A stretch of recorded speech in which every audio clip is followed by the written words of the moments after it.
देखिए, आज का जो हमारा टॉपिक है वो है इंफॉर्मेशन गैदरिंग।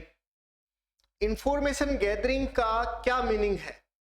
मतलब ये होता है कि जब हम किसी सॉफ्टवेयर को डेवलप करते हैं तो डेवलप करते वक्त हमारा एक पोस्ट होती है जिसको हम बोलते हैं सिस्टम एनालिस्ट।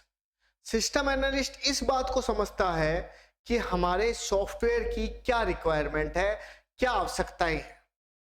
उन आवश्यकताओं को समझने के लिए उसे जाना पड़ता है यूजर के पास में कि यूजर आपको क्या बताएगा। अब वो यूजर के पास जब जाता है तो वो अलग अलग तरीके उपयोग लेता है। इसमें जो सबसे पहला जो तरीका है उसको हम लोग बोलते हैं इंटरव्यू। अब आपने ऐसा नहीं है कि पहली बार इंटरव्यू शब्द सुना है। इंटरव्यू जो होता है वो एक नॉर्मल कंसेप्ट है। एक व्यक्ति इंटरव्यू देने वाला होता है, दूसरा इंटरव्यू लेने वाला होता है। जब आप इसको बोलते हैं तो इसको आप बोलते हैं कि फेस टू फेस, मतलब अगर आप आमने सामने किसी से बात करके किसी सूचना को प्राप्त करते हैं तब उसे बोलते हैं फेस टू फेस। अब उसमें क्या होता है, इंटरव्यू के कुछ एडवांटेज होते हैं, कुछ डिसएडवांटेज होते हैं।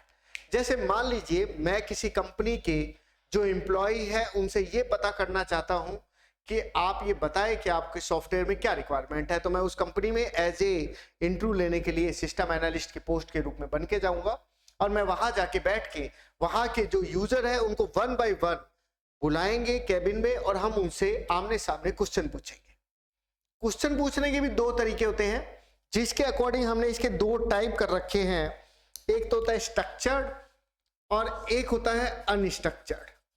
स्ट्रक्चर और एक हो जाएगा आपका अनस्ट्रक्चर। स्ट्रक्चर और अनस्ट्रक्चर में डिफरेंस केवल इतना ही रहता है कि अनस्ट्रक्चर सीधे रिलेटेड होता है क्वेश्चन से और जो स्ट्रक्चर होता है उसमें पहले से क्वेश्चन का सेट बना होता है अनस्ट्रक्चर के अंदर। अब उसमें होता क्या है कि अगर मैं आमने सामने इंटरव्यू ले रहा हूं आपसे, आपकी सॉफ्टवेयर से संबंधित जानकारी आपसे ले रहा हूं, तो कई बार क्या होता है कि हम किसी कंपनी में लेने के लिए इंटरव्यू लेने के लिए जाते हैं तो वहां के जो एम्प्लॉय सोचते हैं कि यार मैं तो पहले ऑलरेडी सिलेक्टेड हूं, कल मेरा इंटरव्यू हो रहा है, तो थोड़ा सा उनके बीच में माइंड में दिमाग में डर बैठ जाता है और ये इसका थोड़ा सा डिसएडवांटेज होता है। कई बार वो हमें ढंग से जवाब नहीं दे पाते हैं, तो इस तरह से कुछ डिसएडवांटेज उसमें शामिल रहते हैं। लेकिन एडवांटेज क्या होता है? एडवांटेज ये होता है कि मैं तुमसे आमने सामने बात कर रहा हूं तो आप मुझे आपके चेहरे के जो वॉइस है आपकी वो आपके आमने सामने दिखे, मैं फेस के आपको देख समझ सकता हूं कि आप क्या कहना चाह रहे हैं। बहुत सारे मतलब आप से जो आमने सामने बात होगी उससे सूचना जो है वो इजीली मिल सकती है। तो अगर मैं एडवांटेज की इसमें इंटरव्यू में बात करूं तो फ्लेक्सिबल होता है, इजीली आप उसको समझ सकते हैं, एफिशिएंट टेक्निक है एक, और ये जो है ये आप एक पर्टिकुलर टाइम के अंदर उसको खत्म कर सकते हैं। एक नॉन वर्बल जो कम्युनिकेशन है वो आपको पता लग जाता है। नुकसान की अगर आप लोग बात करें तो नुकसान केवल यही होता है कि इसके अंदर जो है टाइम ज़्यादा लगता है और ये सब चीज़ें एनालिस्ट पे डिपेंड करती है कि वो कैसे क्वेश्चन पूछ रहा है। मान लो एनालिस्ट को ही क्वेश्चन अगर ढंग से लेना पूछना नहीं आएगा तो आपको जवाब भी सही नहीं मिलेंगे, प्रैक्टिकली इफेक्टिव नहीं है। क्यों नहीं है वो मैंने आपको बताया था कि आप यूजर से सीधे इस तरह से अगर पूछेंगे तो हो सकता है कि वो थोड़ा सा असहज महसूस करे। अगला जो टॉपिक है वो है हमारा क्वेश्चनरीज। जैसे एक तरीका ये होता है कि आप इंटरव्यू लेते हैं, सामने वाला आपको बताने में सहज महसूस नहीं करता है, इजी गोइंग नहीं लगता है कि उसको बता सके कि मुझे सॉफ्टवेयर में ये चाहिए ये नहीं चाहिए, उसको कई बार इंटरेस्टेड भी नहीं होता है। तो उसके लिए भी एक नेक्स्ट जो तरीका आपके सॉफ्टवेयर इंजीनियरिंग में दे रखा है, ये जो है मेथड पहले से इनबिल्ट गिवन है, ऑथराइज है, टॉपिक्स पहले से इसमें जोड़े हुए हैं इंफॉर्मेशन गैदरिंग में। उसके अकॉर्डिंग ये सेकंड मेथड है। सेकंड मेथड क्या कहता है? क्वेश्चनरीज।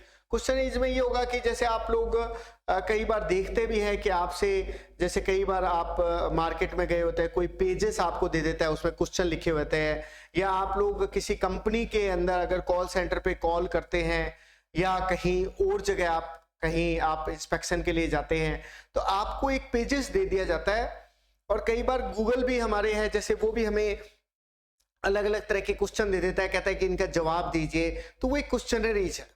क्वेश्चनरीज का जैसे आप जवाब देते हैं तो उनका एक सेट बनता है, और जो हमारा जो एनालिस्ट है उसको पता लगता है कि ये इस सॉफ्टवेयर से संबंधित क्या क्या चीजों की जरूरत हमें पड़ सकती है। तो ये क्वेश्चनरीज एक तरीका है। इसमें क्या होता है, पेजेस आप दे देते हैं, इजी गोइंग होता है, यूजर घर बैठे कभी भी कर सकता है, और उसको थोड़ा सा जो आमने सामने वाली जो दिक्कत है वो उसको दिक्कत नहीं आती है। लेकिन दिक्कत है, दिक्कत क्या रहती है, दिक्कत ये रहती है कि मान लो पेजेस आपको दे दिए, कई लोग होते हैं हाँ very good very good very good, कई परेशान होते हैं तो बैड बैड बैड बैड ऐसे टिक कर देते हैं, कई लोग इंटरेस्ट ही नहीं देते हैं, कई कुछ भर देते हैं, यार ऊपर से ऑर्डर आया हुआ है थोड़ा बहुत भर देते हैं, थोड़ा छोड़ देते हैं।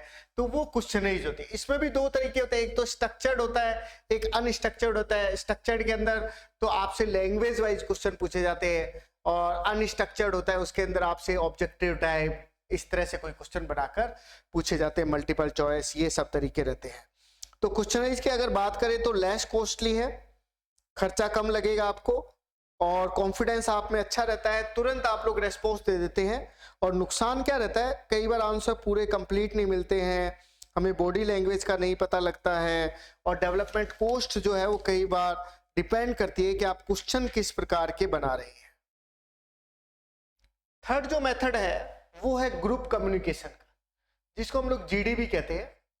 इसमें क्या होता है कि हमें ऐसा लगता है कि यार इंटरव्यू लेते हैं तो कई बार वो ढंग से जवाब नहीं दे पाते हैं, या टाइमिंग हमारा ज़्यादा वेस्ट हो जाता है बेवजह का। और इसमें हमें लगता है क्वेश्चनरीज में कि भाई हमें उसको बना के ले जाना पड़ेगा, हमारा टाइम वेस्ट होगा, फिर वो जवाब भी ढंग से नहीं देता है क्वेश्चंस का। तो इंटरेस्ट थोड़ा सा हमारा इसकी जगह हम लोग ग्रुप कम्युनिकेशन को ज़्यादा महत्व दे देते हैं, लेकिन इसके भी कुछ नुकसान होते हैं। ग्रुप कम्युनिकेशन क्या होता है, हम जितने भी यूजर उनको 10-10 के ग्रुप में या 5-5 के ग्रुप में इस तरह से ग्रुप वाइज बुलाकर उनसे पूछते हैं कि भाई सॉफ्टवेयर से संबंधित आपको क्या सुविधाएं चाहिए, क्या क्या सॉफ्टवेयर में होना चाहिए, ये सब चीजें पूछते हैं। अब देखो इसके नुकसान क्या होते हैं, नुकसान ये होता है कि कई लोग क्या होते हैं बोलने में ज्यादा होते हैं, बेवजह बीच में बोलते रहते हैं, हर एक बात में बोलते रहते हैं। तो उनसे क्या होता है कि हमें पता ही नहीं लग पाता कि बाकी लोग क्या चाह रहे हैं। तो एक ही एक जना बोलता है, उससे जो हमारा ग्रुप कम्युनिकेशन है उसका जो महत्व है वो खराब हो जाता है, उसकी जो अभी पता ही नहीं लग पाता। हो सकता है कि जो दूसरे लोग बोल रहे हैं उनकी भी कुछ इच्छा हो सकती है, वो भी सॉफ्टवेयर संबंधित कुछ काम करना चाह सकते हैं, ये भी हो सकता है। कई बार क्या होता है कि 2 या 3 जने बोलते हैं, दोनों ही एक तरह के होते हैं, बार बार बोलने में इंटरेस्टेड रहते हैं, हर एक बात बोले, तो उनके बीच में आपस में लड़ाई होने की भी संभावना रहती है। तो वर्बल फाइट अगर वहां हो जाती है तो वो भी हमारी दिक्कत रहती है। तो ये ग्रुप कम्युनिकेशन भी एक सिस्टम एनालिस्ट का अच्छा तरीका है, जिससे हम सॉफ्टवेयर डेवलपमेंट से संबंधित चीजों को पता कर सकते हैं। नुकसान इसका मैंने बता ही दिया कि कुछ पर्सन डोमिनेंट होते हैं, कुछ वर्बल फाइट की नुकसान हो सकता है। लेकिन रिकॉर्डिंग हम लोग जैसे इंटरव्यू में हम लोग रिकॉर्डिंग कर सकते थे, क्वेश्चनरीज में हमारे पास डेटा रहता है, तो इसकी रिकॉर्डिंग करने में दिक्कत आ सकती है अगर वर्बल फाइट हो जाए या सब लोग एक साथ बोले तो। नेक्स्ट जो मेथड है वो है प्रेजेंटेशन। प्रेजेंटेशन में क्या होता है, प्रेजेंटेशन में हम यूजर को, जो सेलेक्टेड यूजर होते हैं या सभी यूजर्स को हम लोग स्टेज के ऊपर खड़ा कर देते हैं कि भाई तू वहां खड़े होके वहां हमें बताए कि आपको क्या सही लगता है, क्या कैसा होना चाहिए। तो कई बार क्या होता है, कई लोग इस चीज में उनको ऐसा लगता है कि यार भीड़ है, मैं कैसे बोलूं, तो वो दिक्कत उसके अंदर शामिल हो सकती है। लेकिन प्रेजेंटेशन से क्या होता है, एक जना जब बोलता है तो बाकी लोगों को आइडियाज आते हैं, तो हमें भी इजीली आइडियाज हमें मिल जाते हैं। कई एनालिस्ट एक साथ में, अगर मान लो कई एनालिस्ट है तो वो भी उन सूचनाओं को एक साथ कलेक्ट कर सकते हैं। तो एक प्रेजेंटेशन भी एक तरीका हो सकता है जिससे हम लोग जो हमारे सॉफ्टवेयर से संबंधित सूचना है उनको हम लोग एक्सेस कर सकते हैं। लेकिन इसके बाद में जो सबसे लास्ट जो मेथड है वो होता है साइट विजिट। साइट विजिट में क्या होता है, साइट विजिट में आप ये करते हैं कि आप वहां जाकर खुद चीज को समझते हैं कि यार ये सॉफ्टवेयर कैसे काम कर रहा है, यूजर कैसे नॉर्मली बिना सॉफ्टवेयर के कैसे काम करता है, अगर मैं इसको सॉफ्टवेयर बना के दूं तो ये कैसे काम होगा, अब उसमें भी दिक्कत आती है साइट विजिट में, आप बार बार यूजर के आगे पीछे इस तरह से घूमते फिरते रहते हैं, यार क्या कर रहा है, अच्छा ये चीज यहाँ जाती है, फिर इसका प्रोडक्ट हो रहा है, तो वो जो वर्कर जो काम कर रहा होता है उसको इरिटेशन होती है कि ये इसको क्यों मतलब मेरे आसपास क्यों घूम रहा है, क्या है, तो उसको थोड़ा सा रिलैक्सेशन महसूस नहीं होता है। इसके अलावा जैसे मान लीजिए हम लोग एनालिस्ट हैं और हम वहाँ जाके सूचना को एक्सेस करना चाहते हैं, तो दिक्कत ये आती है कि कई बार हम वहाँ सूचना लेने के लिए जा रहे हैं, वो टाइमिंग है 10 से 5 का ही टाइमिंग है, तो हमें उसी टाइमिंग जाना पड़ता है, लंच टाइमिंग की भी दिक्कत आ जाती है। तो ये साइट विजिट बेटर मेथड है हमें चीज को आमने सामने समझने का कि यार इस काम को ऐसे किया जा सकता है, इस काम को ऐसे किया जा सकता है, लेकिन जो यूजर है उसके लिए थोड़ा सा इजी गोइंग नहीं रहता है, टाइमिंग की भी हमारे भी प्रॉब्लम इसके अंदर आ सकती है।